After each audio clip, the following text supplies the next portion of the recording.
بسم اللہ الرحمن الرحیم۔ السلام علیکم دوستو، آج میں آپ کو جس خواب کی تعبیر بتانے جا رہی ہوں وہ بہت ہی دلچسپ خواب ہے، یعنی خواب میں سیب دیکھنا، سیب کھانا، اس کی کیا تعبیر ہے۔ خواب میں سیب دیکھنا اولاد اور حسین چہروں پر دلالت کرتا ہے، کبھی سیب ہمت پر بھی دلالت کرتا ہے۔ بادشاہ کے لیے خواب میں سیب دیکھنا اس کی مملکت پر دلالت ہے، اور تاجر کے لیے اس کی تجارت، زمیندار کے لیے زمین کی فصل پر دال ہے۔ چنانچہ کسی کو خواب میں سیب مل جائے، وہ یا سیب کھائے تو اس کو ہمت نصیب ہوگی۔ بعض علماء تعبیر کا کہنا ہے کہ میٹھا سیب رزق حلال کی علامت ہے، اور ترش سیب کی تعبیر مال حرام ہے۔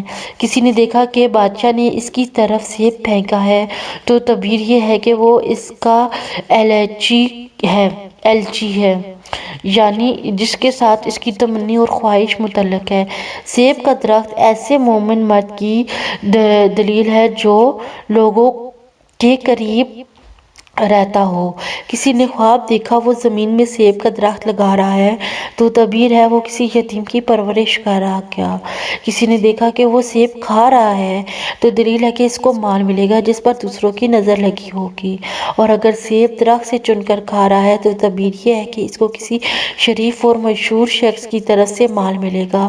خواب میں سیب گننا درہم گننے کی طرف اشارہ ہے۔ کسی نے خواب دیکھا وہ مسجد میں ہے اور سیب سونگھ رہا ہے تو دلیل ہے کہ صاحب خواب کی شادی ہوگی۔ اس طرح اگر کوئی عورت مجلس فسق میں سیب کھاتی ہوئی اپنے آپ کو دیکھے تو تعبیر ہے کہ وہ مشہور ہوگی، اور کسی معروف جگہ میں کھائے تو دلیل ہے کہ وہ بچہ جنے گی۔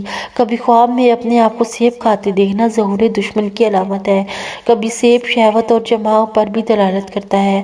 کھٹا سیب تفرق اور نقصان اور تکلیف کی علامت ہے، ترش سیب کا درخت خون کی علامت ہے۔ اگر آپ کو خواب کی تعبیر صحیح لگی ہے تو پلیز میرے چینل کو سبسکرائب کریں اور میری ویڈیو کو لائک اینڈ شیئر کریں تاکہ میری حوصلہ افزائی ہو اور میں مزید خواب کی تعبیر آپ کے لیے لے کر آ سکوں۔